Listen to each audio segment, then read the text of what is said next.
Hello everyone, thanks for attending this PixelStudio Academy session where we share with you hints and tips on media arts production and how to make your own production better. Today we will share with you the essential techniques on framing and angles. Our speaker for today, Mr. Hafiz. Okay, he will share with you all these techniques, so listen through.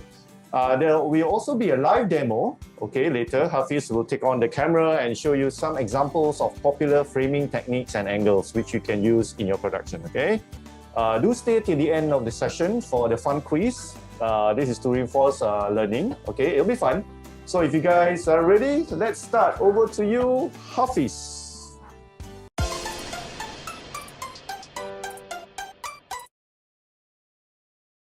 Okay, hi everyone.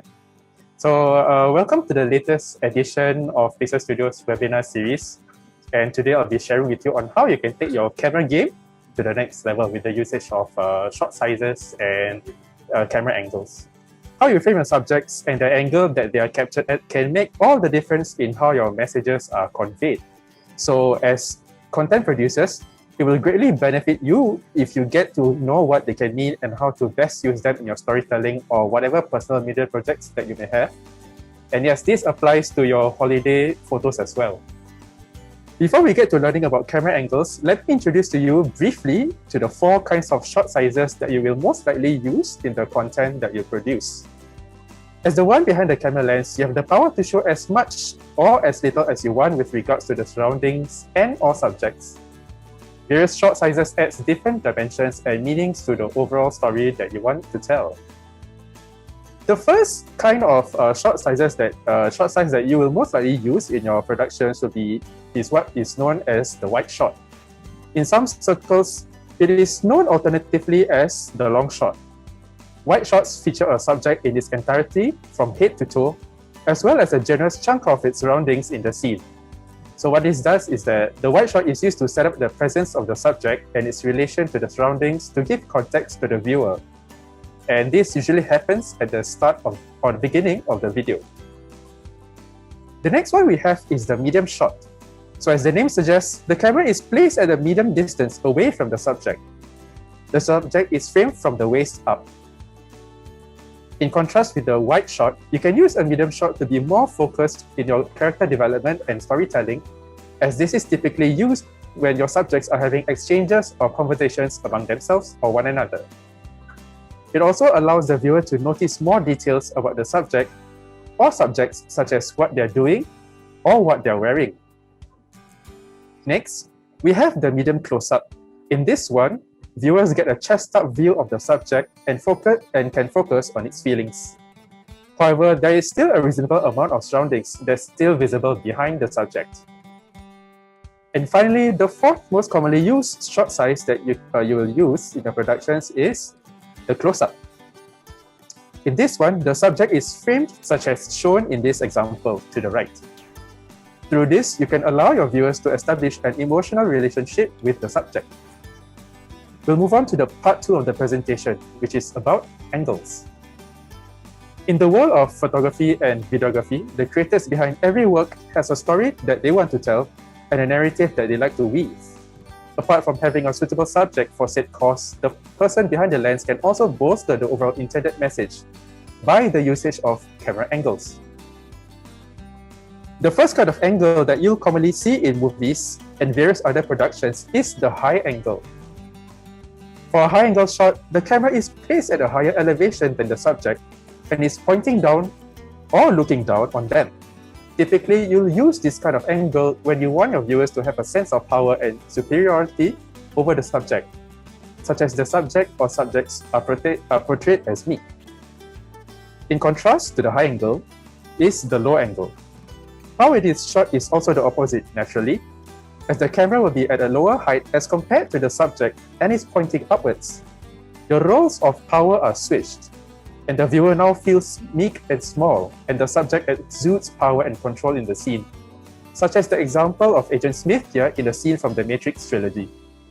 Not just about making yourself feeling meek and mild, you can also use low-angle shot on inanimate objects such as buildings and highlight the element of scale and size to show just how imposing the buildings are.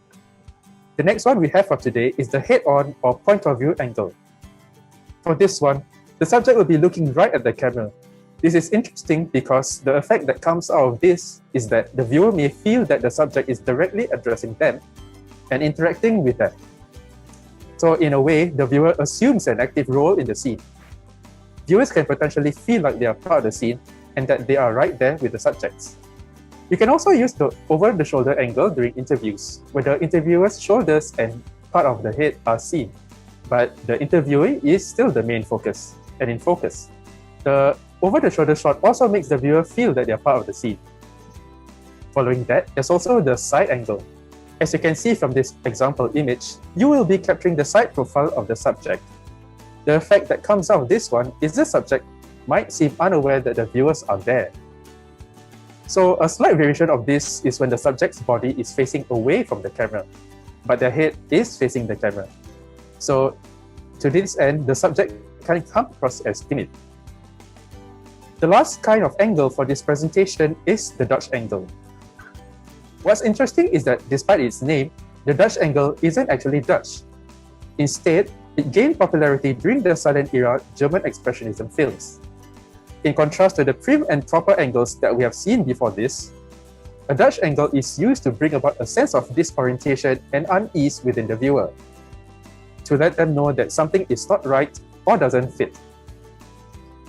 So the Dutch angle just doesn't apply to films, but video games are known to use it as well, as seen in video games of the horror genre, that makes use of the Dutch angles. And here are the references for this presentation.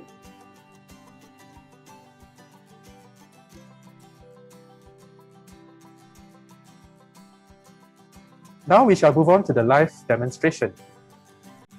Okay, so for the first kind of angle that we're working with, I'm now executing a high angle shot. Currently, I'm positioning the camera above Hannah's head. Yeah, so in this situation, it looks like she's the meek and mild subject, and we as the viewers are the one that's holding the power in the scene, having control over her. Okay, and in this shot, we have the low angle shot. So in this kind of situation, the roles are reversed, where us, to the viewfinder of this camera, we feel that we are the meek and mild subject, and Hannah is the one with that holds the power in the scene, holding the power over us.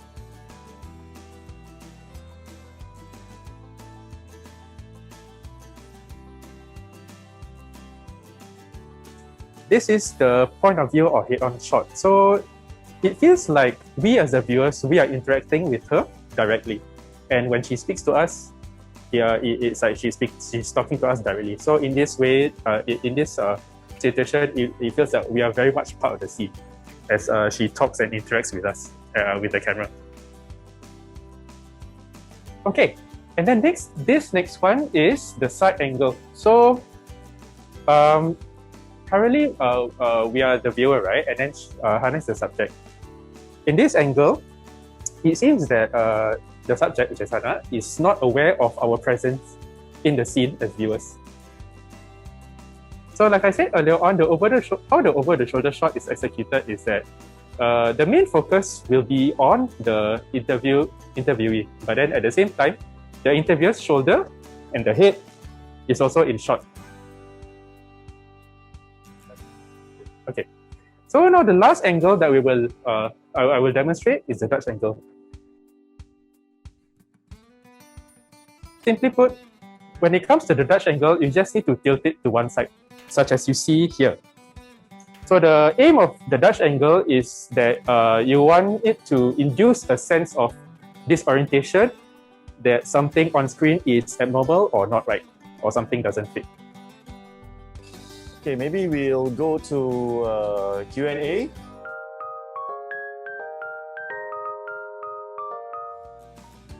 Is there any standard popular combination shots that are mostly used? For example, panning from high to low or something like that. This is from Angela Ang. So for productions, typically we use a mix of okay, when it comes to shot sizes, right? Typically we just start off with wide shot to show the context of what the video is gonna be about. So if it's like an event video, like I said, we'll be taking a wide shot of the location itself, so that people who are tuning in, they will know like what is going on. And then after that, we'll go into a mix or a variation of different shot sizes of what participants in that event is doing. For example, mid shots of people interacting, talking with each other, or if there's like audience participation, like if it's something like they're making something like a craft activity, we have a close-up of their hands or to feature whatever they're making and things like that. So maybe I can add also. So it depends on the production. Like for example, interviews usually what we do, we go out with like 2 cameras. One will be like a mid shot, from the waist upwards with a little bit of headroom, and the other one will be quite a tighter shot, which is slightly closer. So that's to facilitate the editing. So when it's good that we have like 2 sources of video, so we can cut and use the relevant ones to prevent that jump cut. That's why sometimes when in production, usually when we go out with 2 cameras. If you have 1 camera, you can still just do like maybe a mid shot, okay, slightly wider, then shoot in a higher resolution, maybe like 4K or maybe full HD okay. Then to prevent that jump cut, right? Jump cut when you want to cut certain scenes out, or then usually the trick is to zoom in. So from a wider shot, you zoom into mid shot. So that's some of the tricks that we use or editors use if they are shooting with 1 camera.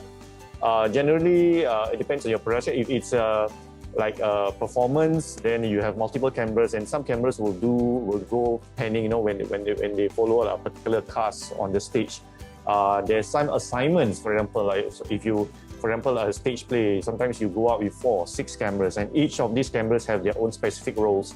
Okay, for you will focus on these 2 casts, you just the main cast, and wherever they go around the stage, the camera will follow them. So all this needs to be brief, and everybody needs to know what their rules are, especially.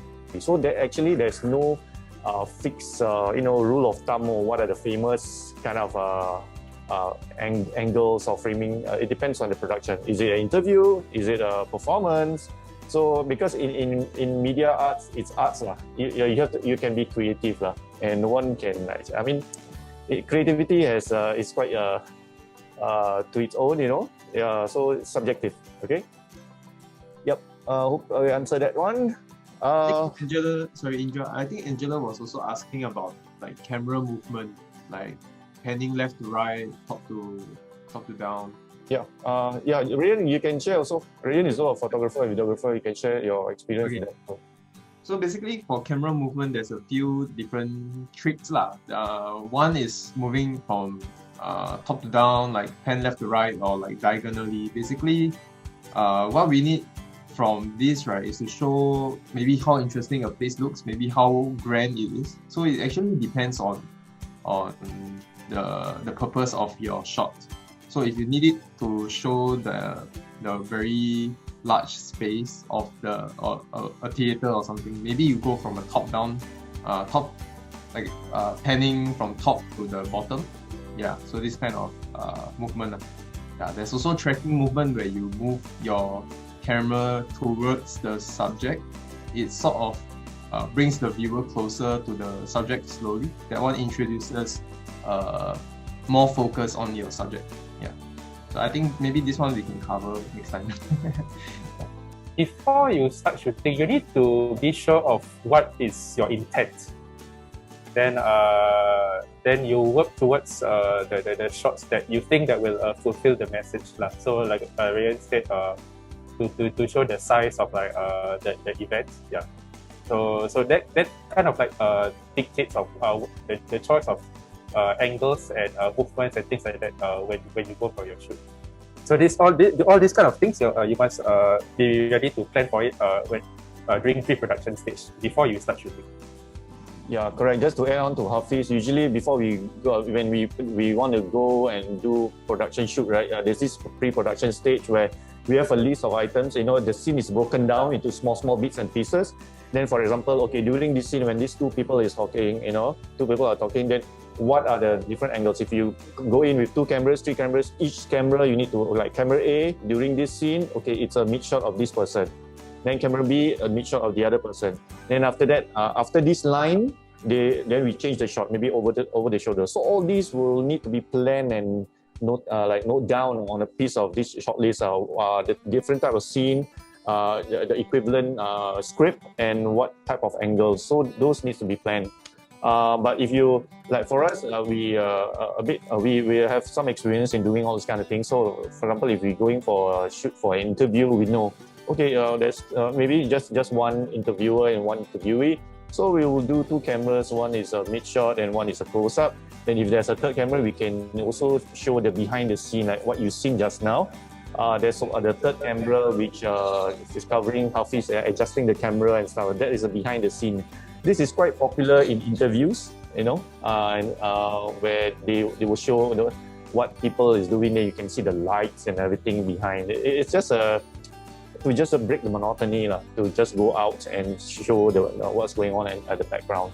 That's the behind the scene shot.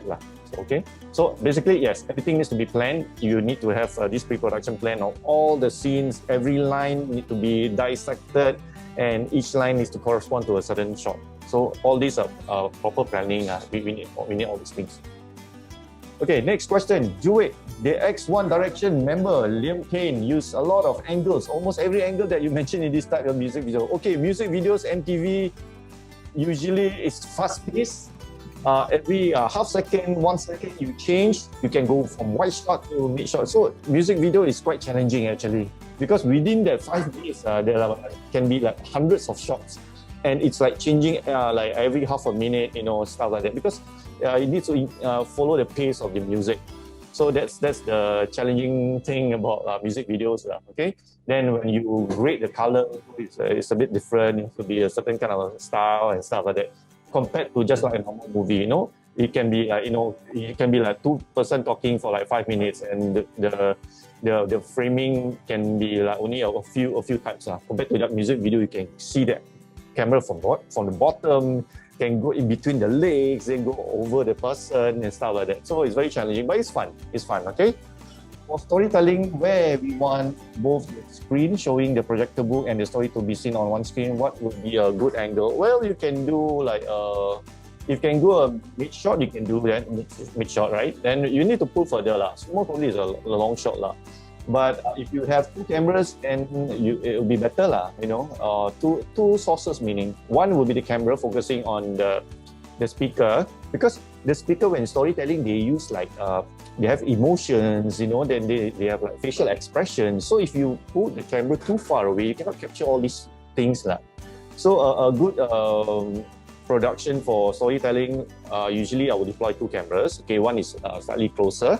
Okay, maybe from the chest upwards. Then the other one that will capture the expression, and then the other one slightly further, a mid shot from the waist to the top, so you can see his hand. He's gesturing, he's flipping the book, taking the book and show it to the audience and stuff like that. So I use that. But if you want to have a background, then you have to bring it slightly further away, like a slightly longer shot But like I said earlier, the facial expression you might not be able to capture well, and especially when the lighting is bad and stuff, all this will be gone. So in a cozy setting, technically you just use 1 camera, then do a mid shot. Okay, 1 camera there, then you do a mid shot from body up. Then when you want to show the book, you just bring it up a bit. Okay. So basically, you need, if you're doing one person, right, you need to go back. You need to plant somebody there, and know your limits from your framing. Where, okay, can my hand go here, or can my hand just go just a little bit out? If I go fully out, the book will be out of frame and stuff like that. So this needs to be rehearsed, and you guys need to see to know where are your limits your framing limits So, but now we are not showing the book, but using projector. Okay? Yeah, it's okay. You can go far. Alright, you can go far, so you can show the projector and the person beside because you also don't want the person to block whatever you are showing on the projector. So a slightly longer shot, make sure they are in. You might not be, because projector is usually slightly higher, so you might not be able to see the the storyteller in a full length lah. So maybe you just cut from the waist up onwards lah. Yeah. So that's one way you can do if you're using one camera lah. If you have multiple cameras, then you can have a variety of angles to play from, which will improve on the production value. Experiment. Okay. Aziza, do you advocate shots with head cut off, for example? Focus on the book with librarian holding it, showing the hands and body by head cut off. Or once a while is okay lah, but there's these like rules like where you can cut lah. This one you need to take note, okay? If you study film, there are a few things that is a no-no lah in terms of like where you want to cut lah. Basically, you can, when you do your framing, you should avoid the joint cut on the human body. For example, your neck. Okay, you don't frame here. Just show you cut over the neck. No, your neck. Basically your shoulders, your waist, your knees, and your ankles. All those joints, try to avoid framing and cutting it there. So like make sure usually it's at chest level, okay? It's not at the shoulder, okay? If you want to do a close-up, usually it's like very close up here, right? It's not at the neck. So yeah, near the chin there and to the eye here. So that's extreme close-up lah. And if you want to do slightly further, then you cut. You can frame them and you can cut them at the thigh, earlier at the knee, because it will look weird lah. It's like dangling, like if you frame it and you just cut at the neck. You just show it's a floating head. It's like a floating head. It's a bit weird. It's not ideal, and that's some of the rule of thumb that we want to share with you guys in terms of framing.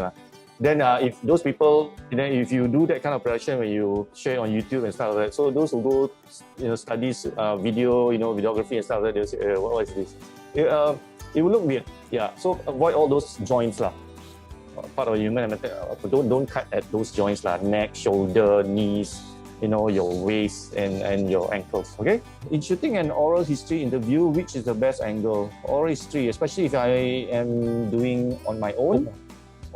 So how should I set up my camera? So if you have one or two, I suggest oral history.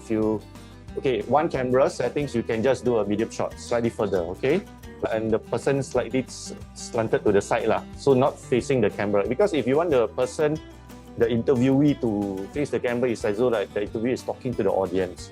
So if the interviewer is supposed to talk to an interviewer, you put the camera in front, then tilt them. So it's from the side. So as though people know, he's talking to an interviewer, to someone, and not addressing something to me. Okay. So usually to facilitate editing, usually we do, like I mentioned earlier, you use two cameras, okay?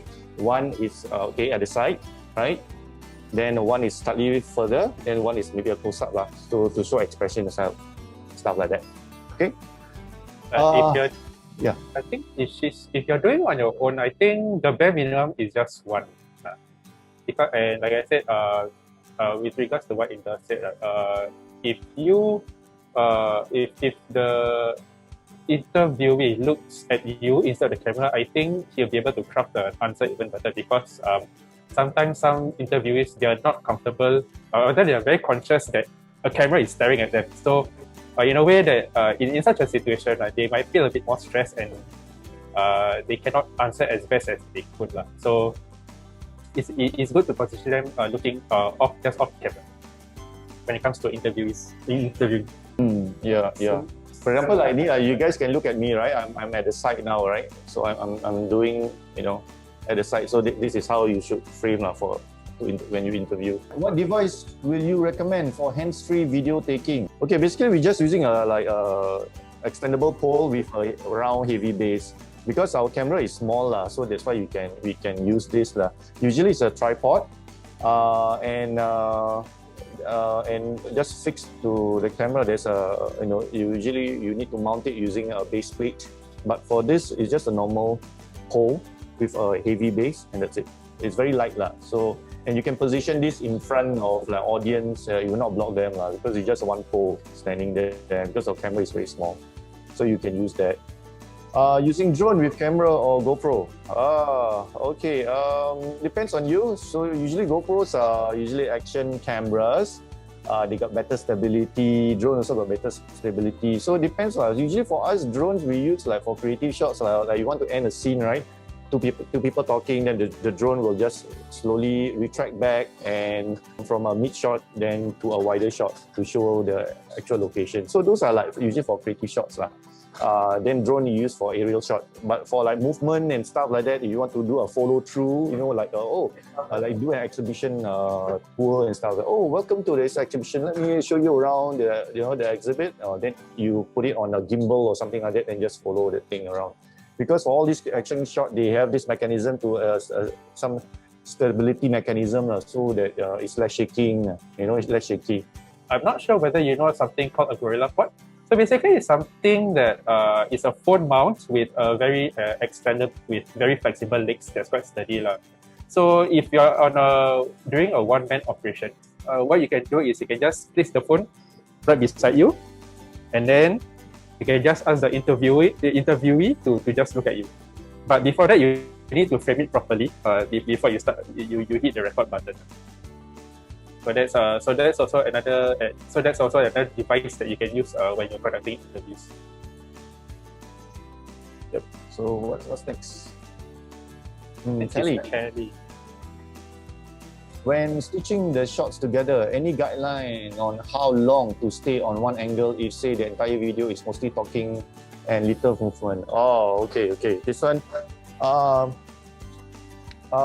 we need to switch. That's why I mentioned we usually use two cameras, right? Two cameras to facilitate whatever certain things that we do not want, we cut to prevent that jump cut. So that's why we use two cameras. So technically there's no rule of thumb, but to break the monotony, you need to cut lah. So usually for us like 5 seconds, right? 5 seconds, 5 to 10 seconds. Yeah. Sometimes too long, so then the viewer will feel very bored, especially like talking and talking and talking. Yeah. So that's why what we use is try to complement the interview or the talk using like cutaways, B-rolls. We call it B-rolls. Okay, like for example, the person is talking about a book review. Then you show a cut of a book, maybe you pan up and down, or somebody flipping the book, show some chapters in the book and stuff like that. So that facilitates two things: you break the monotony, and you can also cut certain things out without having a jarring, jump cuts. Okay, yeah. So introduce cutaways to your production. So don't just people talking. Try to have something else lah. A picture, you zoom into the picture, then after it cut back to the speaker, then after it go to another picture or another video to correspond to what the person is saying. So that's the trick. Use cutaways and B-rolls. Okay. So add on to Kelly's point, right? Let me share with you one tip that I do when I do my video editing, when I switch between cameras and B-rolls and things like that. So what I would know, a good rule of thumb is to wait for the subject, for talent, to finish his or her sentence. So that's where you know that when they finish the sentence, that's a good opportunity to switch to whatever alternate angles, shots or other materials that you may have to complement what they're talking about. Yeah, agree. Switch only when they pause, when they have the pause. If you switch in between, it'll be very abrupt and very confusing for the user. Any suggestions for making videos with just images, text and audio? Yeah, so you can do something like the skills that you have. There's this function known as can burn, meaning the image is moving. Slow panning, slow zooming. Then you change another image, then you zoom out. Then after another image, zoom in. Then another image like tip a bit, So if you just have like just images, move the images. Rather than just then change. Wow, very boring. Use the Kanban effects. It's available in Final Cut Pro. It's then if you want to use Adobe Premiere, there's certain function we can do. You work with the keyframe and stuff like that. So from if you have a high resolution image, good. Then you can just like from the big view, then you just zoom it in, then tilt it a bit, something like that. Then another image will come in. Then you put narration on top to bring more context to what you are showing. Then with a nice background audio, then that will work lah. Since I mentioned audio, just to touch on when you do like videos, there are a few components to that requires audio lah. One is the speech, right? Then the other one is the sound effects. You have the sound effect, stuff like that. And one is the background music. These three you usually have to include lah. Okay, so just to share. Any good and easy to use video editing tool to recommend? There's a lot of free ones out there lah. If you are an Apple user, if you have an iPhone, there's this iMovie. Very easy. Drop, take all the images together. Then you want to cut, you want to keep this, you cut. If not, you want to merge these two clips together. Use a transition, you can transit them from one scenes to another. Then import a background music. You put a background music there. Put a text for the intro, text for the ending, text for the title, and that's it. And for Android also there are some available software. Do check our PixelStudio YouTube page. There are like 15 videos on how to produce videos on a mobile phones. So all the way from like framing to lighting to shooting to editing and stuff like that. So it's very easy. And these bite-sized videos, like 3 minutes, 5 minutes long. If you want to do really die hard, if more manual kind of editing, if you're very familiar with all this automation, right? Sometimes when you're familiar with certain editing techniques, you want to have the control. That's why you use softwares like Final Cut Pro, you use Adobe Premiere. Those are paid lah, but the free ones you can actually download DaVinci Resolve. But you need to play around with it. It's free. You just download it.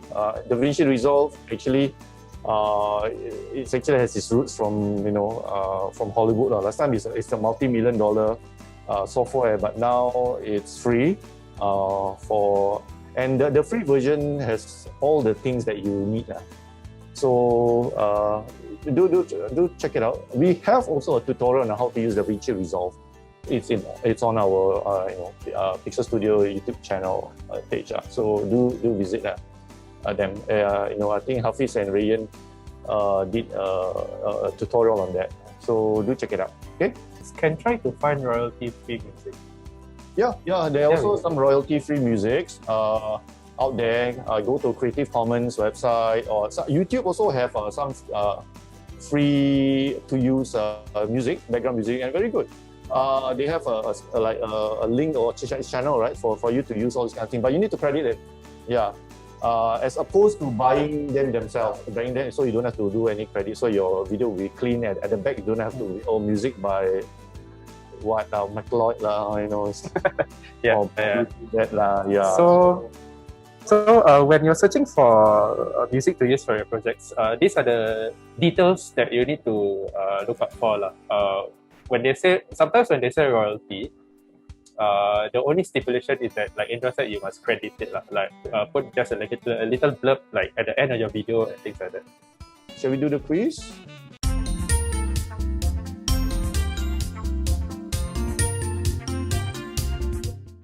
Okay, ready? Let's go.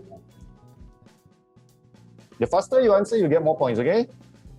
Which of the following angles can you use if you liked your viewers to feel a sense of superiority over the subject? Is it high, low, side, or point of view? Which of these angles? Just select one. MCQ, very easy. Come, answer quickly. The faster you answer, you get more points.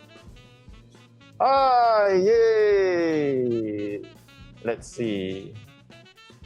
Let's see the leaderboard. AA. We have on top is AA, followed by Pika Grogu. And in third place, we have Clippy. Kelly is 4. Alright, next question. Ready? Look at your phone. Okay, question number 2. We have, which of the following angles can you shoot a subject from in order to get the viewer potentially take on an active role in a given scene? So you want your viewer to be engaged and feel part of the scene. Is it high? Is it low? Is it side or point of view? Yay! Point of view. Correct. The correct answer is point of view. I noticed that someone said low angle. Okay, you use low angle when you want your viewers to feel that they're small as compared to the subject that's being shot. Okay. Yep. Never mind. We'll learn. We're here to learn. Okay. Let's learn together. Okay, the next one. Let's see the leaderboard. So is AA still the top? Is it still Pika Grogu? Oh, it is still the top. Oh, Pika Grogu. What's this? Oh, with 1,952 points.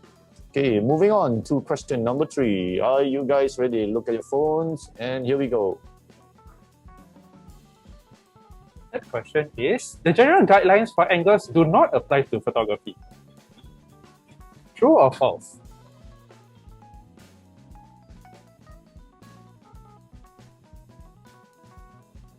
Very fast, eh?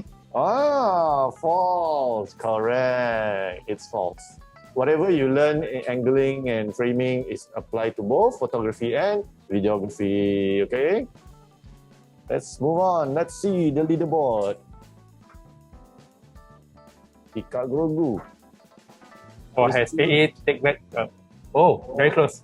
Very close, eh? Oh, Pika Grogu is still the top. Well done. Let's go. Let's go. Okay. Question number 4. And your question is? The Dutch angle was popularized by the Dutch. True or false? Originated from Netherlands, is it? False! Yes! Correct! The correct answer is false. Because the Dutch angle was, despite its name, actually it was popularized by the Germans back during the German expressionism era, like way long time ago. Okay, let's see the leaderboard. Pika Pika. Oh, 9. Oh, AA. Oh, AA is now. Wow, 1 point away, 1 point ahead. Wow. okay, so the next question will decide who's the top. Yeah, this is a bonus question. See whether you guys are paying attention just now. Okay, or not, question number 5.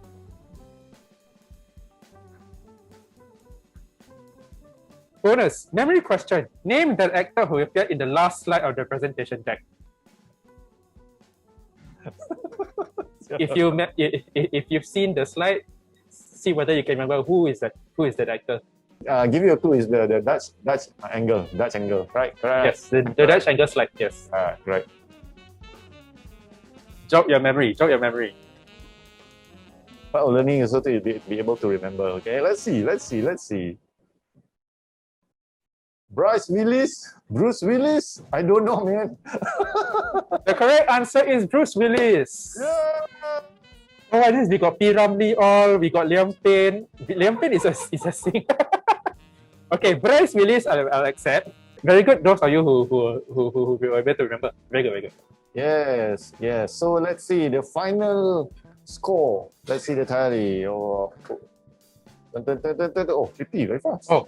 AA and Picaro need some time. Oh no! Oh, wow! Kelly! I don't have prize for you, but it's bragging right. Well done! Well done, Kelly. Yeah, you came up from behind. Good memory. It's okay. We're here to learn, everybody. Okay, thank you for participating in this. Okay, hope you guys have fun. Usually when we do like this presentation, we will have all these. It's just to reinforce what we learned. Okay, part of learning is also to be able to retain whatever you hear, whatever you see.